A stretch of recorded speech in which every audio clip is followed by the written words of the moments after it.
Welcome to Twilight Tale, where history speaks softly and you can finally let the day go. Tonight's sleeping story takes us to ancient Babylon, a city of baked brick and blue-glazed gates, of moonlit canals and distant temple bells carried on warm night air. This is a true ancient story, pieced together from what historians and archaeologists have learned. Not a loud battle tale, not a rush toward disaster, but a gentle walk through the world before the fall, when Babylon still breathed, still traded, still dreamed. So get comfortable, let your shoulders drop, unclench your jaw, and allow your breathing to slow. You don't need to remember every name or detail tonight. If you drift off, that's perfect. If you stay awake, that's fine too. In a moment, we'll step through the quiet streets of Babylon, past lamplight and courtyard shadows, and into a night so old, it feels like it was waiting for you. Now, take a slow breath in and out, and let the story begin. Begin in stillness. Picture a place where two great rivers, the Tigris and Euphrates, move slowly through a landscape of clay and water. This is Mesopotamia, the land between rivers, and here, on the banks of the Euphrates, a small settlement emerged. Not yet a city of legend, not yet Babylon the Great, simply a town, unremarkable among many, where humans chose to stay because the river offered its blessing, water for thirst, for irrigation, for the shaping of earth. The archaeology of Babylon's earliest layers reveals no grandeur. Archaeologists digging carefully through the accumulated debris of centuries found modest houses made of mud brick, walls built and rebuilt as waters rose and fell. They discovered pottery shards from multiple periods, each layer marking a generation, a decade, a moment when someone pressed their thumb into clay and fired it. They found simple temples, local shrines to gods whose names we barely remember. These fragments tell us that Babylon was chosen, slowly, by the persistent work of ordinary people who returned to this spot, generation after generation, saying, "Here, we will build here." The Euphrates itself was the architect of this choice. Unlike the great river Nile to the south, the Euphrates was unpredictable. It could flood with terrifying force, destroying months of labor in a single night.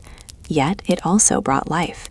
Its waters could be channeled through irrigation systems, carefully engineered networks that turned a harsh landscape into fertile ground. The earliest Babylonians learned this delicate dance. They watched the river's seasonal rhythms, recorded in their earliest notations, preserved in the memory of ritual and calculation. Cuneiform tablets from this era, fragmentary and humble though they are, show how farmers marked the seasons, how they calculated the timing of planting and harvest, how they negotiated with merchants who needed passage down the river. What drew people to Babylon? The river, certainly. The position, for a city rising here would eventually control trade passing both north and south.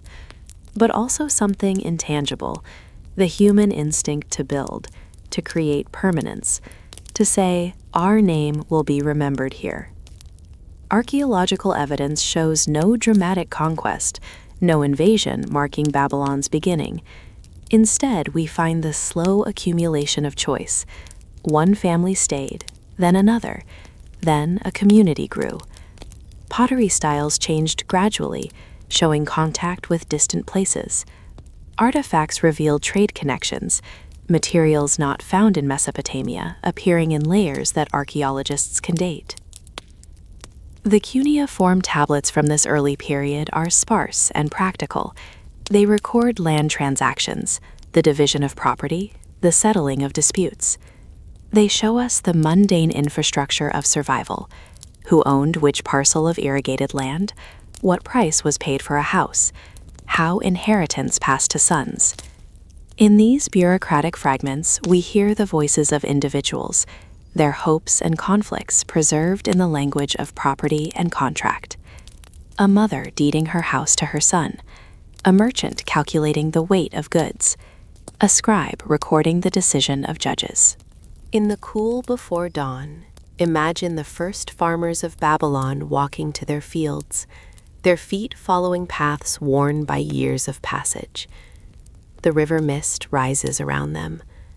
They carry tools for tending the irrigation channels, for harvesting grain, for the patient work of coaxing life from the earth. They do not know that their descendants will build a city whose walls touch heaven, or that their successors will read the stars and write laws that echo through millennia. They know only what they see: the river, the soil, the possibility of survival. Yet in choosing this place, in deciding to return year after year, they set in motion something vast and slow and inevitable. Every great civilization began as a whisper, as hope in the dark, as humans saying, "Let us build here." The grandeur of Babylon would come later.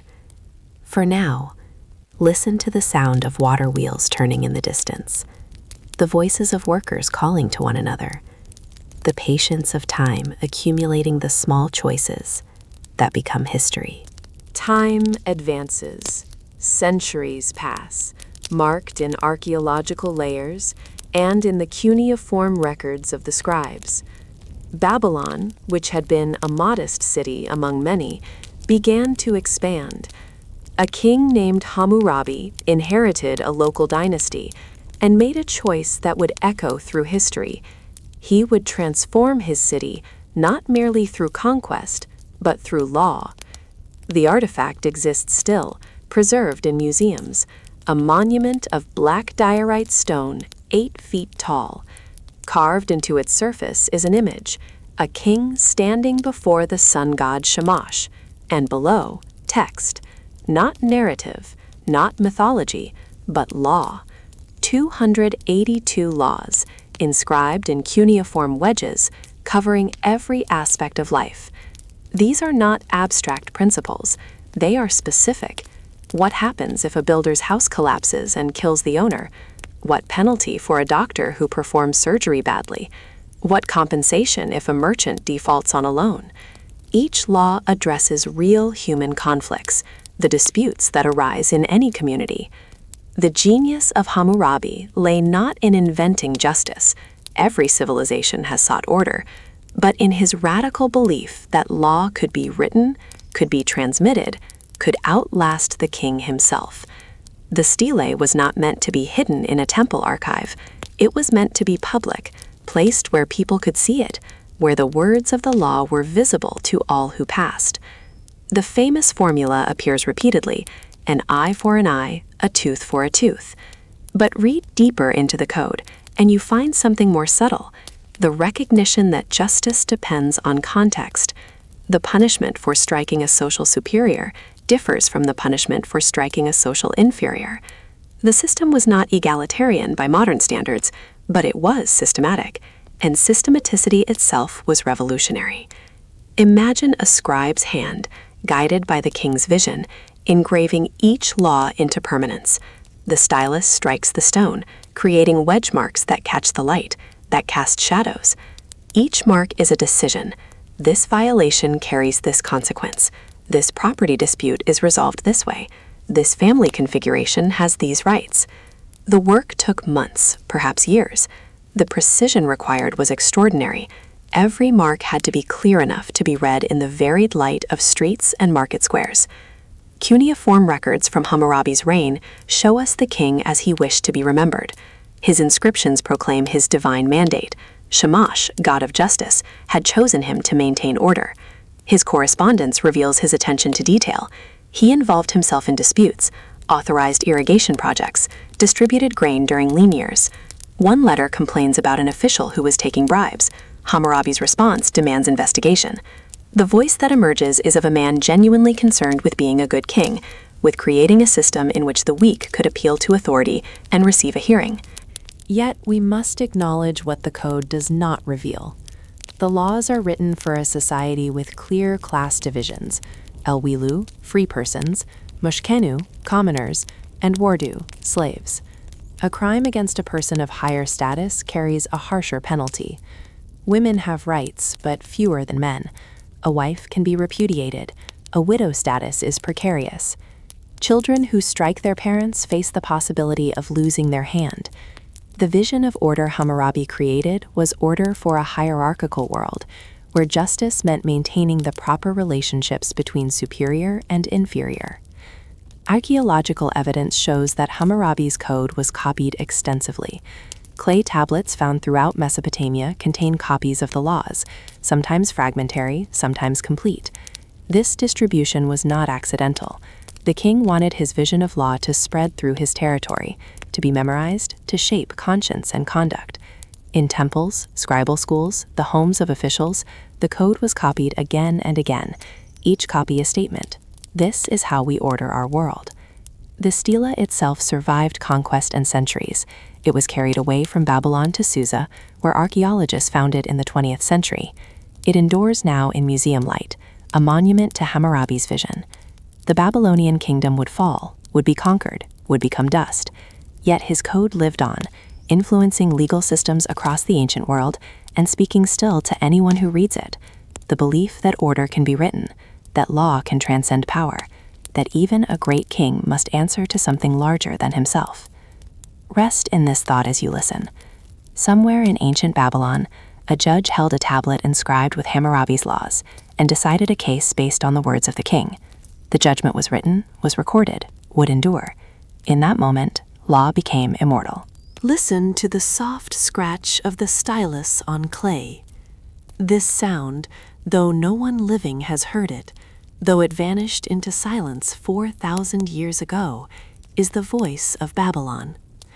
Cuneiform, the system of wedge-shaped marks pressed into clay, was not merely a technology for recording information. It was the medium through which an entire civilization spoke to itself and, unknowingly, to the future. Cuneiform did not originate in Babylon. It was invented by the Sumerians, the civilization that occupied southern Mesopotamia before the rise of Babylon. At first, the signs represented pictures. A mark resembling an eye meant eye. A mark resembling a foot meant foot. But over centuries, the system evolved. The pictures simplified, rotated, became abstract. Cuneiform developed the capacity to represent not just objects but sounds, not just nouns but verbs and adjectives. By the time Babylon rose to prominence, cuneiform had become a sophisticated writing system capable of expressing complex thought. The Babylonians adapted cuneiform to their own language, Akkadian, a Semitic tongue quite different from Sumerian. This adaptation was not simple. It required hundreds of signs, each potentially representing multiple sounds or meanings. A scribe needed years of training to master the system. Archaeological evidence shows scribal schools where students practiced repeatedly. Clay tablets have been found covered with exercises, the same sign repeated over and over, showing a student learning to form each mark correctly. Tablets show teacher corrections, a student's work crossed out or marked with a critical mark, the teacher's version shown alongside. We can trace the development of individual hands across multiple tablets, watching students progress from crude marks to precise, confident writing. What did a scribe's hand feel? The weight of the stylus, a reed, cut at an angle, harder at one end. The texture of clay, damp but not wet, yielding to pressure but holding its form. The rhythm of pressing and rotating the stylus to create each wedge. The awareness that each mark must be distinct, or the message would be lost. The sense of creating permanence. As the clay dried, the marks became irreversible. What was written could not be unwritten, only supplemented with a new tablet, a correction. Through cuneiform, we hear Babylon's own voice. A merchant writes to his correspondent, "Regarding the tin shipment, I have not yet received it. Please confirm its status." A woman divorces her husband and documents the terms. She will receive her bride price back, plus a portion of their property. A priest records an omen. On the night of the full moon, Venus rose in the west. This portends. A scribe copies Hammurabi's laws for perhaps the 100th time that decade, each letter carefully formed. In these cuneiform marks, we encounter not the voices of kings alone, but the voices of ordinary people, merchants, wives, priests, slaves, all speaking across time in the medium of pressed clay. Thousands upon thousands of tablets survive, scattered across museums and archaeological sites. Each one is a moment captured, a contract for the sale of a field, dated to a specific reign of a specific king, includes the signatures of witnesses written in their hands. We can see the shakiness of age, the confidence of maturity, the tentative marks of those learning to write. A letter from a governor to the king reports on harvests and asks for military support. A series of tablets documents the administration of a temple over decades, recording the receipt of offerings, the payment of priests, the condition of the building itself. The fragility of clay was also its strength. Fired clay endures when papyrus disintegrates, when parchment decays, when wood rots. The Babylonians did not understand that their documents would outlast empires, would survive until a civilization thousands of years hence would learn to read them. They wrote for their own purposes, to record debts, to communicate across distance, to preserve important decisions. Yet in doing so, they created a time capsule, unintentional but perfect. Close your eyes and imagine a scribe's chamber in ancient Babylon. Soft light filters through a high window. Shelves line the walls, holding hundreds of tablets. The scribe sits at a low table, clay before him, stylus in hand. Perhaps he is copying letters from the archive, preserving important correspondence. Perhaps he is writing a merchant's account of goods traded. Perhaps he is recording an official decision. His hand moves with practiced ease, creating marks that seem random to the untrained eye, but carry meaning as precise as printed letters. He works slowly, carefully, understanding that his marks will outlive him, will carry his words, or someone else's words, which he preserves, into an unknowable future. The smell of clay dust hangs in the air. The only sound is the soft pressure of stylus on clay. History is not a constant upward arc. After Hammurabi's death, after the stele bearing his laws was erected, after the vision of order had been proclaimed across Mesopotamia, Babylon declined. This truth is harder to narrate than triumph, more difficult to make into a story of momentum and progress. Yet it is essential to understanding what would come later. The causes were multiple and complex. To the north, rival kingdoms rose in power. To the south, other cities reasserted independence. Invasion threatened the kingdom's stability. Internal conflict weakened central authority. The archaeological record becomes sparser in this period. Fewer grandiose inscriptions from kings proclaiming victory, fewer monumental building projects.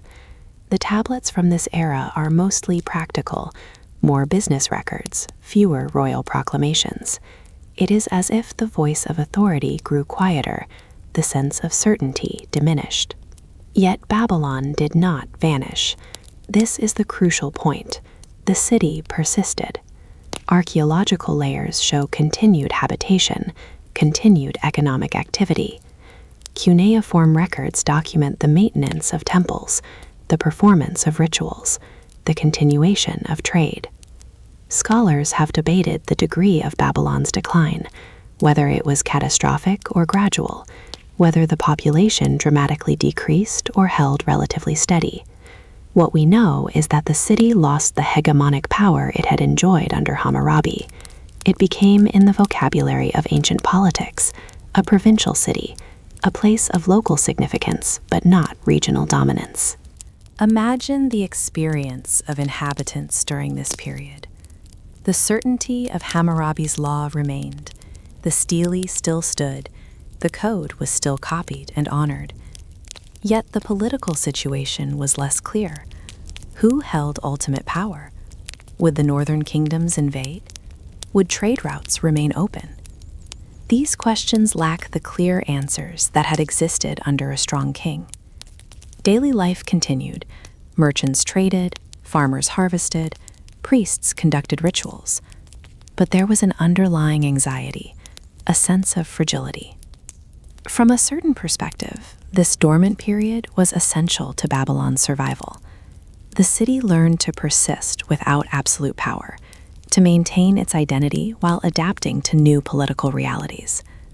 The traditions that would define Babylon later, the emphasis on law, the veneration of the gods, the commitment to learning and bureaucratic sophistication, these were not developed in Babylon's moments of power alone. They were refined, deepened, made central to identity during the long years when survival required cultural continuity rather than military expansion. Consider what archaeologists find from this era. The persistent copying of Hammurabi's code shows that the law remained central to Babylon's self-understanding. Religious texts are preserved, suggesting that priests maintained detailed theological traditions. Mathematical tablets appear, indicating that scholarly work continued. The city was not in chaos. It was not in the process of disappearing. It was, instead, consolidating, turning inward, preparing itself for the future it did not know was coming. In the long sleep of this period, Babylon learned patience. It learned that survival sometimes means accepting diminishment, that identity can persist even when power diminishes, that culture can endure even when political dominance fades. These lessons would serve the city well in the centuries ahead. The sound of this period is muffled, distant. The voices of the great kings are largely silent, but in the quiet, other voices continue. Priests reciting prayers, merchants calculating trades, scribes copying the wisdom of their predecessors. Babylon breathes, slowly, patiently, waiting for the moment when it will rise again. And then, as slowly as it had faded, Babylon began to return. Not suddenly, not through a dramatic conquest or the rise of an exceptionally powerful king. Instead, gradually, through deliberate choices and shifting circumstances, the city reasserted its significance. Cuneiform records show kings once again making public proclamations, once again asserting authority. Strategic military campaigns expanded Babylon's territory. More significantly, the city renewed trade connections that had frayed during the long sleep. Archaeological evidence reveals expanding city walls, evidence of new construction, the physical expansion of the urban space. What had been a diminished city began to grow again. The return of the star is not the same as the initial rise. The city did not return to the exact state it had known under Hammurabi. Instead, it returned transformed by the experience of diminishment. The laws of Hammurabi were invoked again and again, but now with deeper reverence, as if the memory of decline had deepened the city's appreciation for the order he had established. Priests maintained ancient rituals while developing new theological insights. Merchants pursued profit while serving as vectors for the spread of Babylonian culture and influence. The emotional character of this period differs subtly from the earlier age of Hammurabi. There is pride in restoration, pleasure in recovery, but also a new awareness of fragility. Kings proclaim their achievements with confidence, but there is an undertone of determination, of will exerted to maintain what has been recovered. The inscriptions record campaigns and temple construction, with the tone of those making sure something precious is preserved against loss.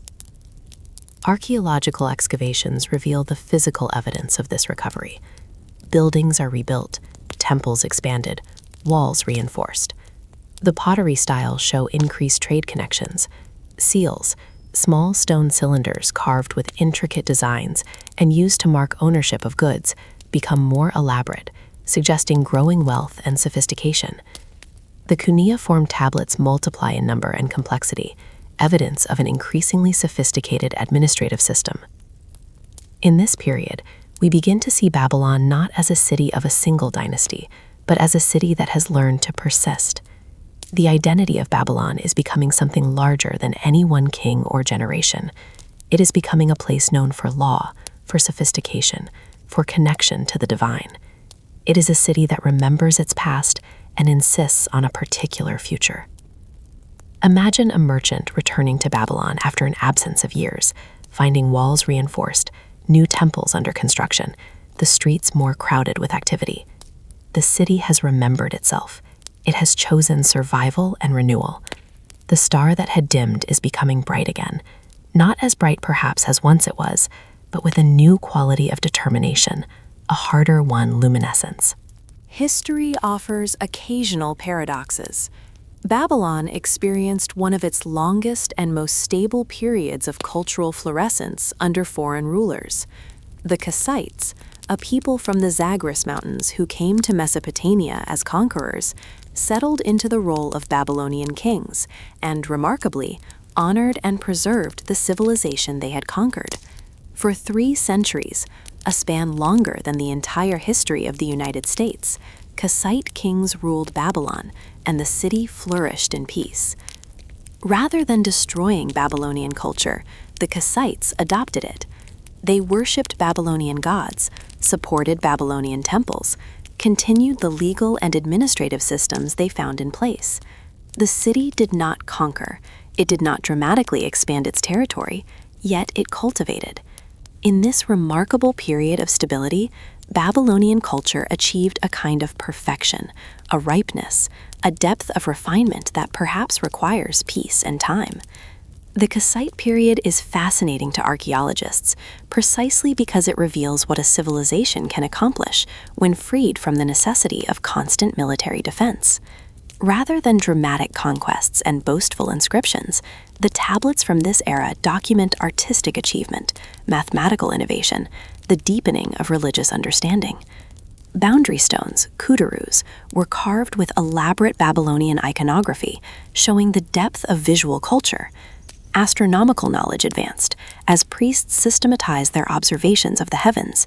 Mathematical texts developed sophisticated solutions to complex geometric problems. What did this stability mean for ordinary Babylonians? Children grew up without the trauma of warfare.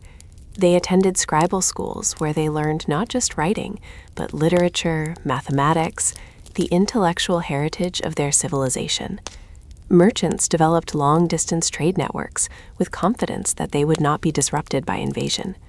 Farmers worked their fields season after season, accumulating knowledge about irrigation and crop rotation. Priests conducted rituals with the knowledge that the temples would remain standing, the gods would continue to be honored, the sacred calendar would continue unchanged. The cuneiform tablets from the Kassite period reveal an unusual richness. They are letters between family members, showing affection and domestic concerns. There are commercial documents detailing not just transactions, but negotiations, relationships between trading partners built on trust and repeated dealing. There are scholarly texts showing priests and mathematicians at work, developing more sophisticated understandings of the world. The voice of this period is less grandiose than Hammurabi's inscriptions, but somehow more intimate, more deeply human. Archaeologists call this the shepherd's peace, the quiet prosperity of a well-tended flock. The metaphor is apt. There is security, order, the sense that the basic patterns of life will continue. Yet it is worth noting that such stability, while it permits flourishing, can also create vulnerability. When peace has lasted for generations, when danger has not visited for decades or centuries, a civilization can grow comfortable. It may rely on defensive systems that are no longer maintained, on alliances that have weakened with time, on assumptions about the nature of the world that are no longer true. The strength of Babylon during the Kassite period was real. Its cultural achievements were profound. Yet there was a softness to this strength, a lack of the constant vigilance required for survival in a world of predatory powers. Rest in this peace for a moment. Imagine generations of Babylonians growing up in stability, learning that the world is ordered, that temples stand permanently, that the rhythms of agriculture and trade continue unchanged. It is happiness, but happiness can be fragile. The strongest walls can weaken if they are not maintained. The sharpest weapons grow dull if they are not honed. The most confident civilizations can be surprised. Look upward. The night sky stretches above the rooftops of Babylon, vast and infinite and seemingly chaotic. To the untrained eye, the stars move according to no comprehensible pattern. The planets appear where they should not be, vanishing from the evening sky only to reappear in the morning. The moon waxes and wanes. Eclipses arrive without warning. Comets streak across the darkness. To ancient peoples, the heavens were the domain of the gods, inscrutable, unpredictable, terrifying. The Babylonians made a different choice. They decided that the heavens were not chaotic, but orderly, that beneath the apparent randomness lay patterns that could be discovered through patient observation. They did not approach the heavens with idle curiosity, but with theological urgency. If the heavens were the script of the gods, then priests had a sacred duty to read that script, to understand divine intention as written in the movements of celestial bodies. For centuries, Babylonian priests climbed to rooftops and upper chambers of temples, armed only with their eyes, with simple instruments, with the capacity to observe and remember. They watched the night sky. They noted the positions of stars, the movements of planets, the timing of lunar phases. They recorded their observations on clay tablets, creating observational records that span decades, sometimes centuries. These are not mythological texts, but genuine scientific documents containing precise numerical data about celestial phenomena. Over time, patterns emerged. The moon returned to the same position in the sky every 19 years, a cycle that Babylonian astronomers recognized and used to create a lunisolar calendar. The planets moved in regular cycles, returning to the same positions at predictable intervals. Eclipses followed a pattern that could be calculated in advance. These discoveries were not made through mathematical theory, but through the accumulated weight of observation, through noticing that what appeared chaotic actually repeated, that randomness concealed hidden order. The cuneiform texts preserve this knowledge. We have Babylonian astronomical diaries describing observations of specific celestial events, dated to particular reigns of particular kings, with details so precise that modern astronomers can verify them using computer calculations. We have omen series that attempt to read divine will in celestial phenomena. If Venus appears at a particular position, it portends a particular outcome. While the interpretation seems superstitious to modern eyes, the underlying observations are often accurate, the logical reasoning within the interpretive system sophisticated. Mathematical astronomy developed as Babylonian knowledge deepened. Priests discovered that celestial phenomena could be predicted using mathematical relationships. They developed algorithms for calculating the positions of celestial bodies, methods for predicting eclipses, techniques for determining when planetary retrograde motions would occur. These mathematical models were not perfect, but they were extraordinarily sophisticated for a civilization working without telescopes, without mechanical clocks, without the mathematical tools we now take for granted. In achieving this understanding, the Babylonians accomplished something remarkable. They demonstrated that the universe operated according to mathematical principles, that chaos concealed order, that the apparent inscrutability of nature could yield to patient observation and disciplined thought. This insight, that the world is fundamentally intelligible, that patterns exist to be discovered, became one of humanity's most profound intellectual achievements. Imagine a priest on a rooftop in Babylon on a night in the dry season when the air is still and the stars shine with extraordinary clarity. He is not alone. His master stands nearby, or perhaps his students. They have been observing for weeks, recording data on tablets. Tonight, a planet will reach a particular position, and the priest has predicted when it will happen. He watches, waiting. As the night deepens, the planet appears exactly where he calculated it would be. There is a profound satisfaction in this moment, not the satisfaction of controlling the universe, but of understanding it, of recognizing that one can read the script the gods have written in the sky. This moment, repeated countless times across centuries, built the foundation for scientific astronomy, for the eventual understanding that we live in a cosmos governed by discoverable laws. After the Kassite period, Babylon experienced another decline, another dimming of its great light. Yet the city's resilience had become part of its character. Each time it fell, it rose again. And now, in the late 7th century BCE, a king of exceptional ambition ascended the throne of Babylon. His name was Nebuchadnezzar II, and he would transform the city once more. Nebuchadnezzar inherited a kingdom and made it vast. He was both a military conqueror of extraordinary capability and a builder whose ambitions seemed unlimited. The cuneiform inscriptions from his reign, and they are numerous, detailed, and extraordinarily boastful, proclaim his conquests, his military campaigns, his power. But equally, they proclaim his building projects, his determination to remake Babylon as a city unlike any that had existed before. The archaeological evidence matches the inscriptions. Excavations have revealed the foundations of massive fortification walls, built and rebuilt during Nebuchadnezzar's reign. The walls were thick enough for chariots to be driven across their tops, reinforced at intervals with towers, designed with gates named for the gods themselves. The gates were not merely functional military structures, they were monuments to divine power and royal authority, areas where religious ceremony and political authority were merged. Nebuchadnezzar's inscriptions are filled with extraordinary claims. I have made Babylon the center of the world. I have raised her walls to touch the heavens. I have rebuilt the temples and caused the gods to dwell within them. These are not idle boasts. They express a genuine ambition to create a city so great, so magnificent, so obviously divinely favored that all the world would recognize its supremacy.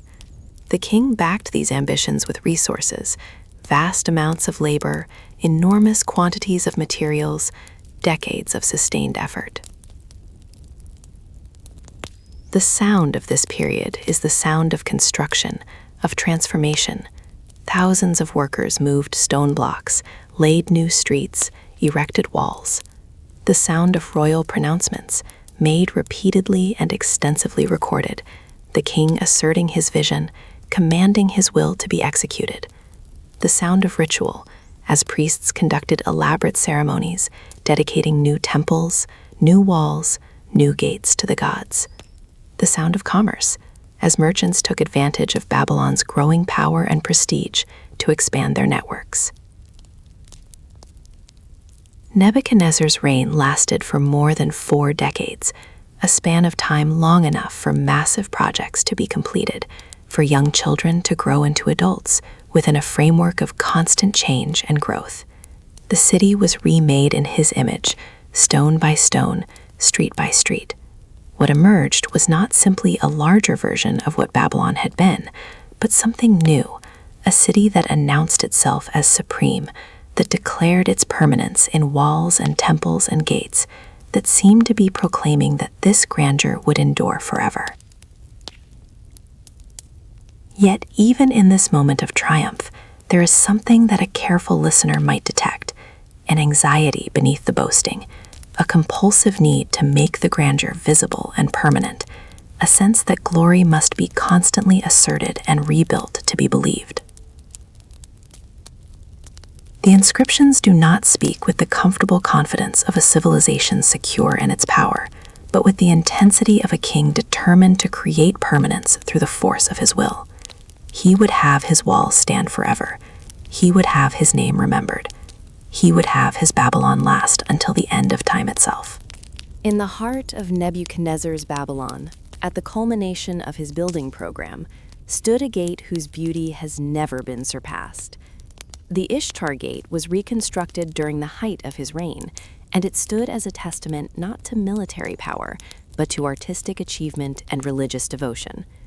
Archaeological teams excavating carefully through more than a century of accumulation eventually uncovered this gate brick by brick, piece by piece. reconstructing in the process an image of Babylon's splendor. The gate was constructed of glazed brick in a brilliant blue, a color achieved through careful control of the firing process, a color that seemed to capture the sky itself.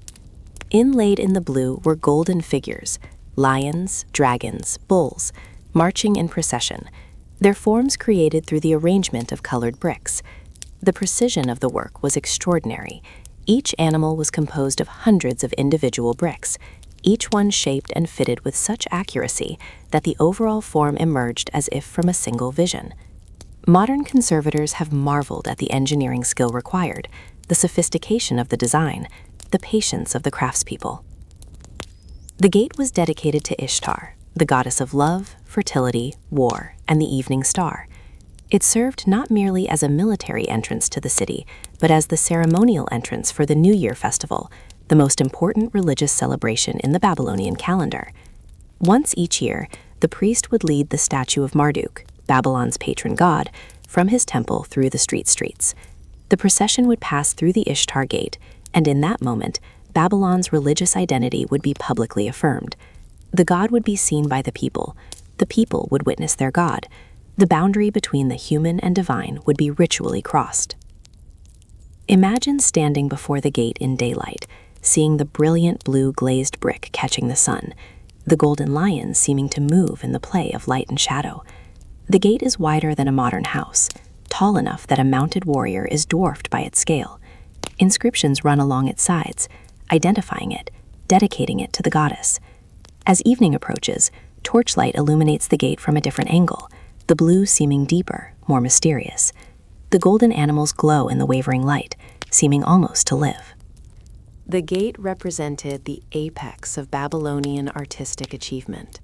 The civilization that had started with simple clay houses had developed a capacity to create beauty on a monumental scale. The craftsmanship was refined through centuries of accumulated knowledge. The design expressed a vision of order, of control, of harmony between human will and divine intention. The gate was a message, written in glazed brick and gold, proclaiming that Babylon was not merely powerful, but beautiful, not merely dominant, but divinely favored. Yet we must also acknowledge what is absent from our understanding of the gate. We see the physical structure. We have lost the experience of moving through it, of participating in the ceremony of the New Year festival, of standing in the presence of the god statue, of hearing the chanting of the priests, of smelling the incense. The gate stands silent in museums and in archaeological sites, beautiful but mute, deprived of the context that gave it full meaning. We can appreciate its artistry. We cannot fully recover the spiritual experience it created. Yet even in its silence, the gate speaks. It speaks of a civilization that understood beauty, that invested resources in creating something not merely functional but transcendent, that believed that the divine and human could meet in spaces created with intention and artistry. And it speaks subtly of impermanence. This gate, created to stand forever, created as a monument to eternal Babylon, would eventually fall silent, would be buried, would be discovered only by archaeologists seeking to understand the past. The question of whether the Hanging Gardens of Babylon actually existed has puzzled scholars for centuries. Greek and Roman writers describe gardens of extraordinary beauty, terraced, irrigated, filled with trees and flowers, created by a king desperate to please his homesick wife. Yet Babylonian sources, cuneiform texts that document nearly every aspect of the city's life, do not mention the gardens. This silence has led scholars to debate endlessly. Did the gardens exist in Babylon, or were they in Nineveh? Or did they exist only in the imagination? This mystery, rather than being a puzzle to solve, is an opportunity to understand something profound about Babylon.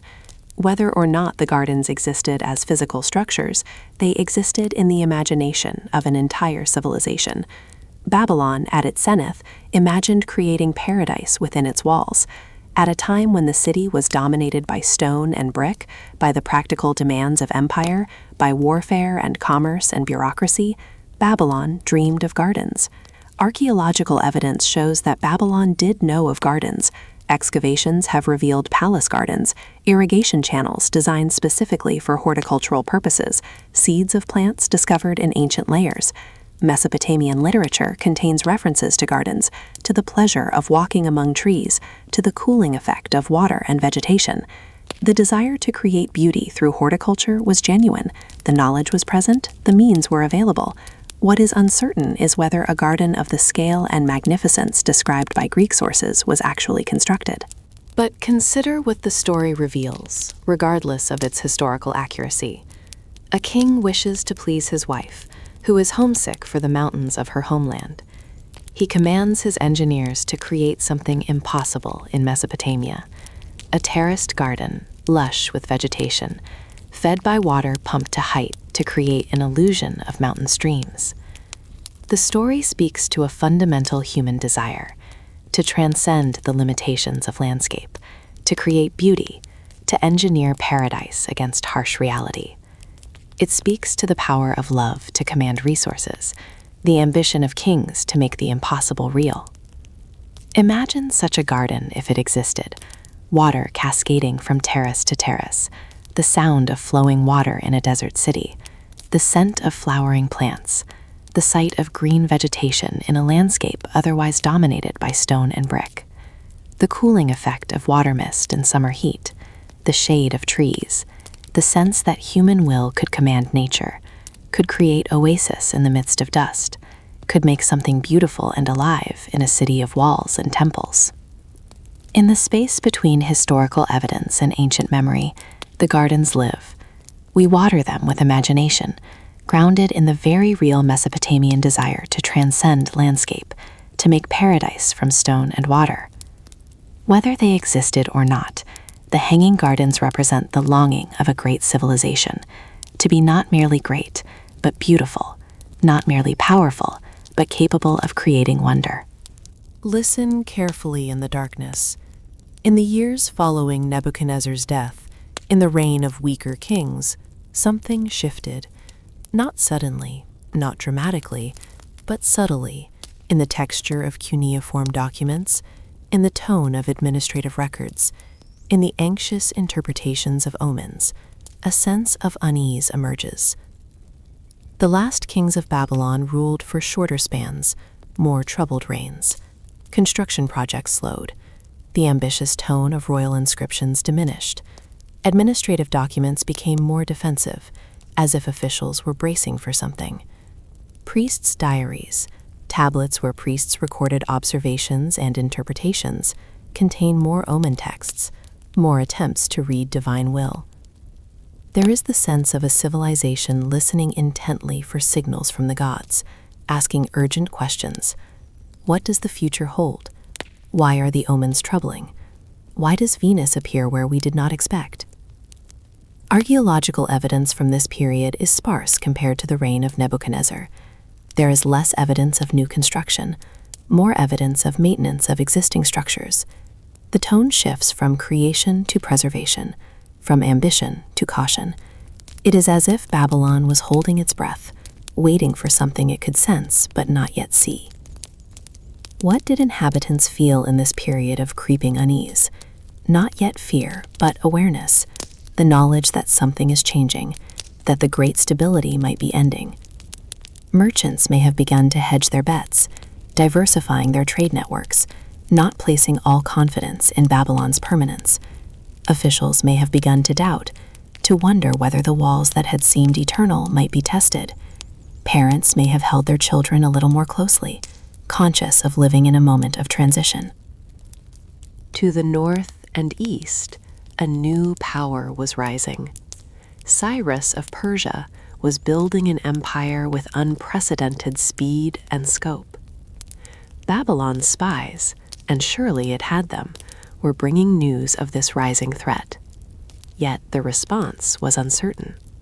The city did not mobilize for war, did not dramatically reinforce its walls, did not take obvious military preparations. It was as if Babylon's confidence in its own permanence, built over centuries, had become so deep that the city could not quite bring itself to believe in its own vulnerability. The cuneiform records from these years preserve the last voices of Babylon as it existed in independence. A merchant's letter, dating to within a few years of the fall, contains no premonition of disaster, just ordinary business conducted in the midst of a changing world. An official's report on the condition of a temple mentions routine repairs, the continuity of ritual, the ongoing maintenance of sacred order.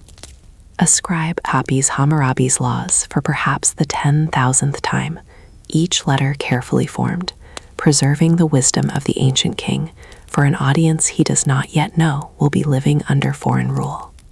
In these whispers of change, we hear the voice of a civilization sensing the approach of transformation without yet fully understanding what is coming.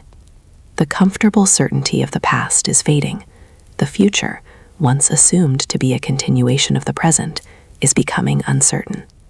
And yet life continues. Priests conduct rituals, merchants trade, farmers tend their fields, the Euphrates flows, the stars wheel overhead. The great city pulses with the ordinary rhythms of life, even as history gathers itself for the moment that will change everything. October 539 BCE. The cuneiform chronicles recorded calmly, matter-of-factly, as if describing an ordinary administrative transition rather than the end of an era.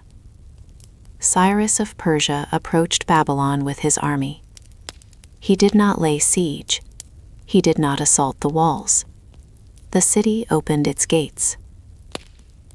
This is where certainty becomes difficult. History preserves multiple accounts, and they contradict each other or support each other depending on which source you read. The Cyrus Cylinder, a Persian royal text, claims that Cyrus entered the city as a liberator, that the population welcomed him, that he restored religious freedom that had been oppressed. Babylonian chronicles are more neutral, simply recording the fact of the city's fall without emotional commentary. We do not have records of what the Babylonian population actually felt, what the priests thought, whether there was resistance or resignation, or relief or despair.